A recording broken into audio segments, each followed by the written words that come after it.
नमस्ते सबको।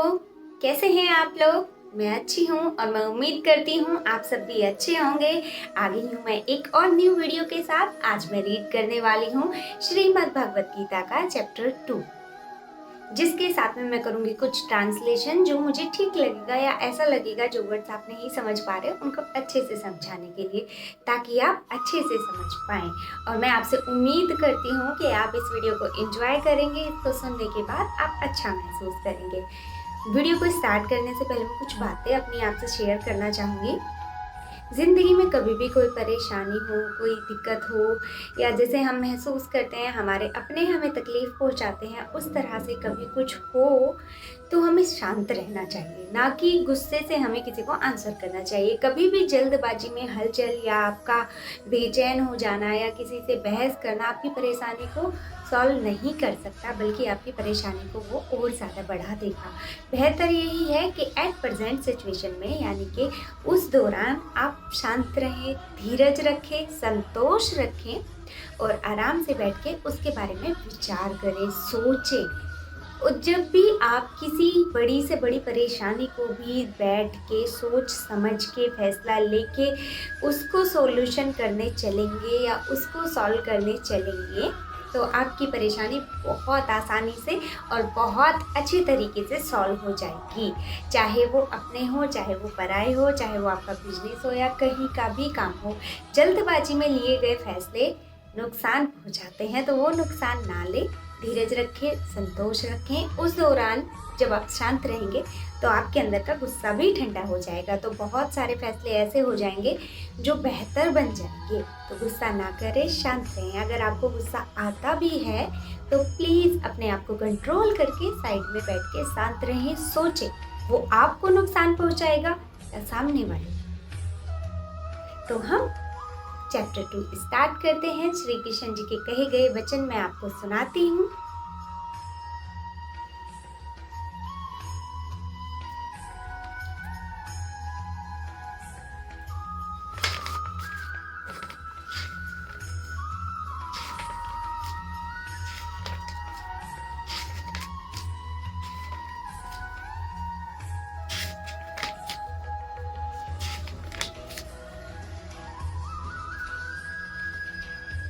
संजय ने कहा, हे राजन। तब श्री कृष्ण व्याकुलचित अर्जुन से बोले, हे अर्जुन, अनर्थ के सेवन करने योग्य अपयश कारक मोह इस समय तुम्हारे मन में कहाँ से आया? तुम कायर मत बनो, यह शोभा नहीं देता। तुम हृदय की दुर्बलता को त्याग कर युद्ध के निमित्त खड़े हो जाओ। अर्जुन ने कहा, हे मधुसूदन, मैं रण में पूज्य भीष्म और द्रोणाचार्य के ऊपर बाण प्रहार युद्ध कैसे करूं? गुरुजनों को मारकर उनके रक्त से सने भोगों को कैसे भोगूंगा? क्योंकि वो उनके गुरुदेव थे। हम नहीं जानते कि संग्राम में हम दोनों में से कौन जीतेगा। यदि हम जान भी लें तो भी जिनको मार करके हम जीवित रहना नहीं चाहते, वही धृतराष्ट्र के पुत्र हमारे सामने प्रस्तुत हैं, यानी कि हमारे सामने खड़े हैं। मैं आपसे पूछता हूँ, जिससे निश्चय करके मेरा भला हो वह मुझे समझा कर कहिए, क्योंकि मैं आपका शिष्य हूँ। मुझे शिक्षा दीजिए। मुझे पृथ्वी का निसंकटक राज्य मिल जाए और देवताओं का भी आधिपत्य मिल जाए, तो भी ऐसा कोई उपाय नहीं दिखता कि जो मेरी इंद्रियों के शोक को दूर करे, यानी कि जो उनकी तकलीफ को दूर करे। जीतने के बाद भी अगर उनको पृथ्वी का राज्य और देवता को आधिपत्य मिल जाए तो भी उनका तकलीफ दूर नहीं हो रही है, ऐसा कहना चाह रहे हैं अर्जुन। हे गोविंद, मैं युद्ध नहीं करूंगा, यह कहकर अर्जुन चुप हो गया। संजय बोले, हे राजन, दोनों सेनाओं के मध्य में खिन्न होकर बैठे अर्जुन से श्री कृष्ण ने यह वचन कहे, हे अर्जुन, जिसके लिए शोक नहीं करना चाहिए तो उसके लिए शोक करता है, और पंडित के से वचन तो कहता है शोक मतलब दुख। परंतु पंडित लोग न मरों का शोक करते हैं न जीवितों का। यह बात असंभव है कि मैं पहले ना था, तुम ना थे और ये राजा भी ना थे और इसके बाद नहीं रहेंगे। और देहधारियों की इस देह की लड़कपन, जवानी, बुढ़ापा ये अवस्था होती है, तैसे ही मृत्यु के बाद दूसरी देह होती है। वो कृष्ण जी जो हैं मृत्यु को जीवन की एक अवस्था बता रहे हैं। ये जीवन की एक अवस्था है जो सबके साथ होती है, सबके साथ आती है। इसलिए पंडित लोग मोक्ष को प्राप्त नहीं होते हैं। हे नरश्रेष्ठ, सुख दुख को समान मानने वाले जिस वीर पुरुष को यह ब्रह्म पदार्थ क्लेश नहीं देते वह मोक्ष का अधिकारी है। अस्था वस्तु का तो असि तत्व ही नहीं है, किसी भी चीज का कोई असि तत्व नहीं है और श्रद्धा का अभाव नहीं है। इस प्रकार इन दोनों का ही तत्व ज्ञानी पुरुषों ने देखा है। इन दोनों का प्रभाव ज्ञानी पुरुषों ने देखा है। सत्य का कोई अभाव नहीं है और जो वस्तु है उसका तो कोई असि तत्व ही नहीं, जिससे सारा संसार व्याप्त है। उसको अविनाशी जानो, क्योंकि इस नाश रहित आत्मा का विनाश करने में कोई समर्थ नहीं है। अतएव हे भारत, तुम युद्ध करो। जो पुरुष इस आत्मा को मारने वाला तथा जो मरने वाले मानते हैं वो दोनों ही ज्ञानी नहीं है, क्योंकि यह आत्मा न मरती है न मारती है। आत्मा न कभी जन्मती है और न कभी मृत्यु को प्राप्त होती है। नष्ट होने पर भी वह नाश को प्राप्त नहीं होती। जो पुरुष इस आत्मा को नित्य, अविनाशी, निर्विकार और अजन्मा जानता है वह किसको घात करवाएगा और किसको मारेगा। जिस प्रकार मनुष्य पुराने वस्त्र फेंककर नए वस्त्र ग्रहण करता है, उसी प्रकार आत्मा पुरानी देह छोड़कर नई देह धारण करती है। आत्मा को शस्त्र नहीं काट सकते, अग्नि नहीं जला सकती, जल भिगो नहीं सकता। यह अविनाशी, सर्वव्यापी, स्थिर, अचल और सनातन है। यह इंद्रियों से जानी नहीं जा सकती, यह कल्पना से भी परे है।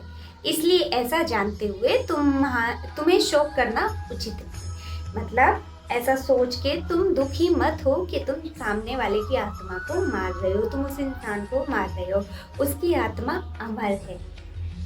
हे महाभाव, यदि तुम इस आत्मा को नित्य जन्म लेने और नित्य मरने वाली मानते हो तो भी तुमको शोक नहीं करना चाहिए, क्योंकि जो जन्मा है उसकी मृत्यु और जिसकी मृत्यु हुई है उसका जन्म निश्चय है।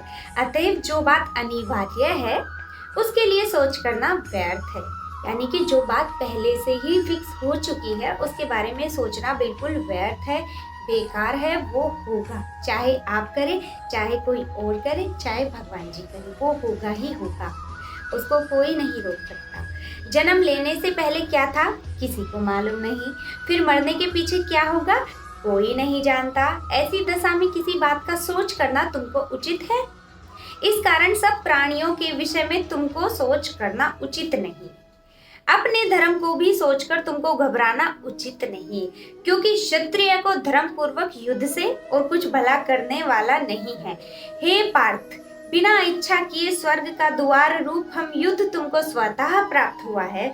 यदि तुम अपने धर्म के अनुसार इस संग्राम को न करोगे तो अपना धर्म और बड़ाई खो बैठोगे। सब लोग सदा तुम्हारी अपकीर्ति करेंगे और प्रतिष्ठा वाले पुरुष के लिए अपयश का होना मृत्यु से भी बढ़कर है।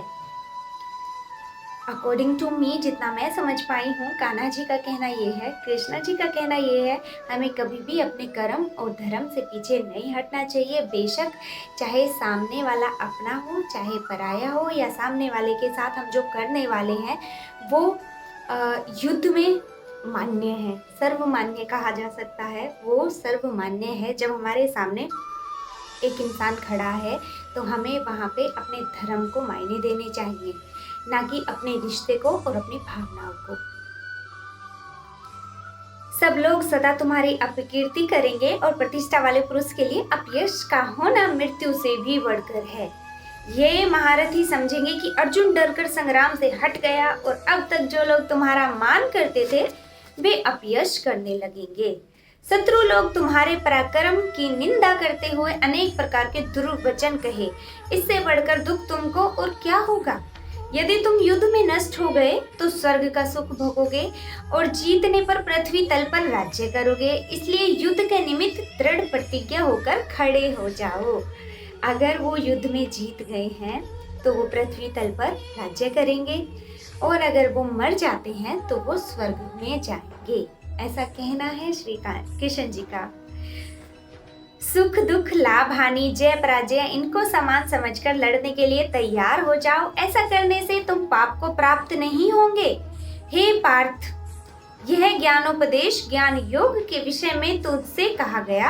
अब निष्काम कर्म योग के विषय में सुन। जिस ज्ञान को पाकर कर्म बंधन से तेरी मुक्ति होगी। कर्म योग मार्ग एक बार प्रारंभ किए बिना कर्म का नाश नहीं होता और विधन पड़ने पर भी शुभ फल होता है, और इस कर्म का केवल प्रारंभ ही संसार के भय से छुड़ाकर पूर्ण ब्रह्म को प्राप्त कराता है। निश्चय करने वाली बुद्धि इस निष्काम कर्म में एक ही है, और कामना वाले पुरुषों की बुद्धि एकाग्र नहीं रहती, उनकी शाखा प्रशाखाएं होती हैं। ऐसी दशा में मनुष्य संदेह में रह जाता है, मतलब कि कंफ्यूजन में रह जाता है। हे अर्जुन, अज्ञानी उस पुष्पिता वाणी को ही स्वर्ग सुख से बढ़कर कुछ नहीं समझते। स्वर्ग सुख को ही जो उत्तम पुरुषार्थ समझते हैं।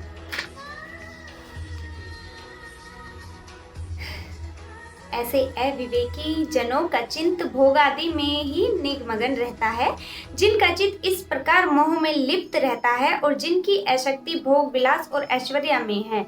ऐसे पुरुषों के अनंत कारण में निश्चयात्मक बुद्धि नहीं होती।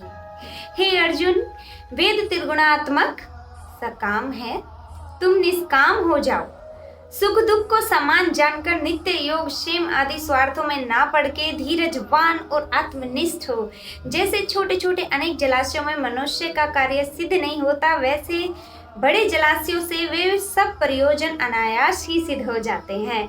उसी तरह संपूर्ण वेदों में कहा हुआ काम कर्मों का फल ब्रह्म में भक्ति रखने वाले मनुष्य को सहज में ही प्राप्त होता है। तुम्हें केवल कर्म करना चाहिए, फल तुम्हें अधिकार में नहीं है। फल हमारे अधिकार में नहीं है, हमें सिर्फ कर्म करना चाहिए।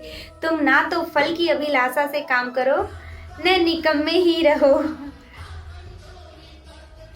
इसको यहाँ तक पढ़ के मैं जितना समझ पाई हूँ, कान्हा जी का कहना है कि हमें फल की इच्छा या उम्मीद या फल के बारे में सोच के किसी भी काम को नहीं करना चाहिए। हमें उस काम को पूरी धर्म से, अपनी निष्ठा से, लगन से करना चाहिए, ना कि ये सोच के करना चाहिए कि इसके बाद हमें क्या फल मिलेगा।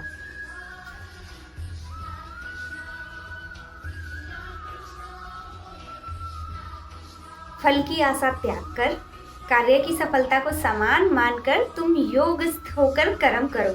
यही कर्म ज्ञान योग है। इस बुद्धि योग सहित कर्म से अन्य कर्म अनंतहीन है, इसलिए तुम बुद्धि योग का आश्रय ग्रहण करो।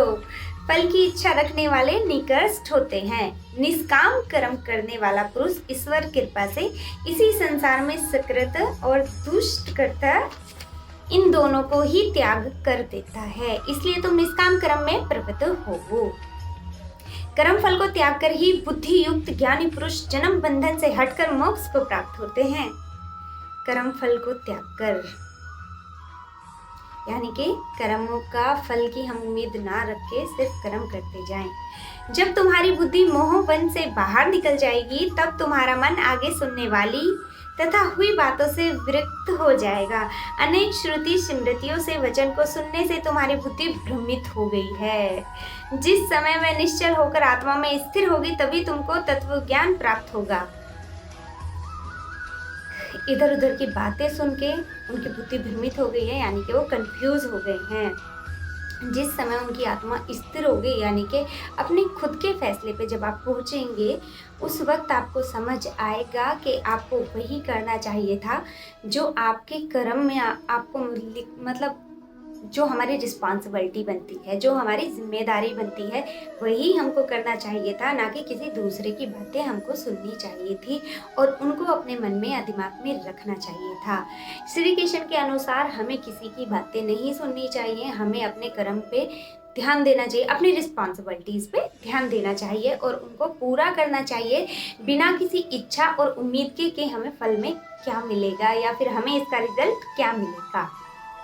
तो मिलते हैं हम नेक्स्ट पार्ट में। अध्याय 2 अभी पूरा नहीं हुआ है, चैप्टर 2 अभी कंप्लीट नहीं हुआ है।